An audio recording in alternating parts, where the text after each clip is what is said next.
कृष्णा। आप सभी का स्वागत है इस श्रील प्रभुपाद लीलामृत सीरीज में।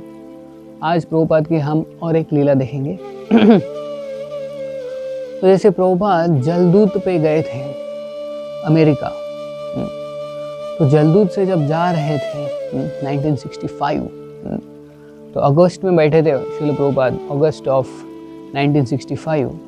और जलदूत से जब जा रहे थे और जब बोस्टन पहुँचे उनका जहाज जलदूत, तो जैसे शिप पे एक ट्रेडिशन होता है, जो एक जहाज जब डॉक पे जाता है तो उधर से अगर दूसरा जहाज निकल रहा है डॉक से, तो ये जो पहला जहाज है जो आ रहा है उसका कैप्टन जहाज के आगे जाके, एकदम जो जहाज का अगला भाग होता है उधर जाके ऐसा वेव करता है, हाथ दिखाता है वो दूसरे जहाज के कैप्टन को, वो भी आगे आता है जहाज के, और एक दूसरे को वेव करते हैं कि बोलने के लिए सब कुछ ठीक है। ऐसे उनका हैंड सिग्नलिंग होता है।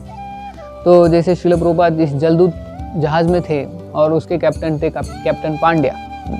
तो ये जब जलदूत बोस्टन पे पहुंचने ही वाला था, अभी समंदर में ही था वो, और डॉक पे पहुंचने वाला था, तो वहाँ से दूसरा जहाज निकल रहा था। तो उस जहाज के कैप्टन जो है वो डॉक पे, यानी वो जो शिप का अगला भाग है वहाँ पे आके हाथ दिखाने लगे, हैंड सिग्नलिंग करने लगे। तो ये जहाज जो जलदूत है उसके जो कैप्टन पांड्या, उनके आने के वजह हमारे श्रील प्रभुपाद वो जाके पहले पहुंच गए शिप के वो अगले भाग पे, और उधर रुक के वो हैंड सिग्नलिंग करने लगे उस कप्तान को, तो दूसरे जहाज से वो डॉक से निकल रहा था बोस्टन से। तो वो व्यक्ति देख रहा था कि कौन ऐसे हाथ हिला रहा है, जो हमारे श्रील प्रभुपाद जलदूत से हाथ हिला रहे थे और वो उधर से हाथ हिला रहा था, सिग्नलिंग कर रहे थे। तो ये सोच रहा था कि ऐसे सैफरन कपड़े में तो कोई कप्तान खड़ा नहीं रहता, तो ये शायद कोई तो साधु लग रहा है। थोड़ा बहुत चेहरा उनका देख सका वो कैप्टन, और देखा कि वो हाथ हिला रहा है। काफ़ी प्रभावित हो गया श्रील प्रभुपाद के इस ड्रेस से। और फिर बाद में वो जहाज चला गया आगे, और जलदूत आ गया बोस्टन पे। और फिर हमें तो पता है श्रील प्रभुपाद आके उन्होंने एक हिस्ट्री क्रिएट किया।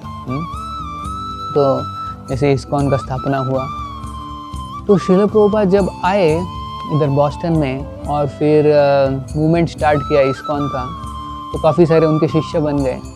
और ये जो कप्तान था जो उस जहाज़ का, जो बोस्टन से निकला था, जो जहाज़ जिसने हैंड सिग्नलिंग किया था श्रील प्रभुपाद को, वो बाद में फिर से अमेरिका आया कुछ महीनों के बाद, और उसने देखा कि इतने सारे जो इस्कॉन के इतने सारे भक्त है, कीर्तन करते हैं, बुक डिस्ट्रीब्यूशन करते हैं।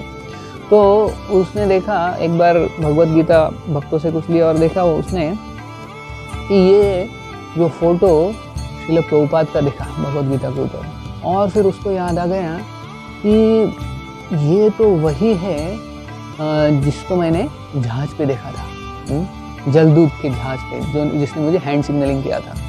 तो वो काफ़ी प्रभावित हुआ था तब से, और फिर वो ढूंढ रहा था।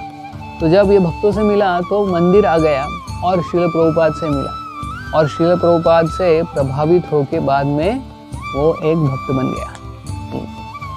तो ऐसा उसमें ट्रांसफॉर्मेशन आ गया उस कप्तान में।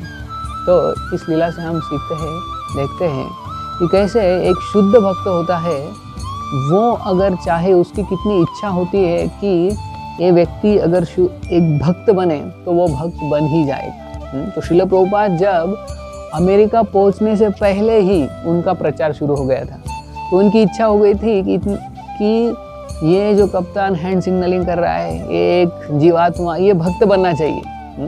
तो उनकी इच्छा हुई और वो बाद में आके भक्त बन गया। तो हम भक्ति कर सकते हैं, हम भक्त बन सकते हैं, किसके कारण? एक शुद्ध भक्त की इच्छा के कारण। शुद्ध भक्ति की इच्छा है इसलिए हम आज भक्त हैं, नहीं तो हम भक्त नहीं होते। तो श्रील प्रभुपाद ने प्रचार कब शुरू किया? बोस्टन को पहुंचने से पहले, अमेरिका पहुंचने से पहले ही जहाज से ही प्रचार शुरू कर दिया, और उधर से पहला भक्त बना। तो वो कैप्टन अभी भी भक्त है। जय। श्रील प्रभुपाद की जय। हरे कृष्ण।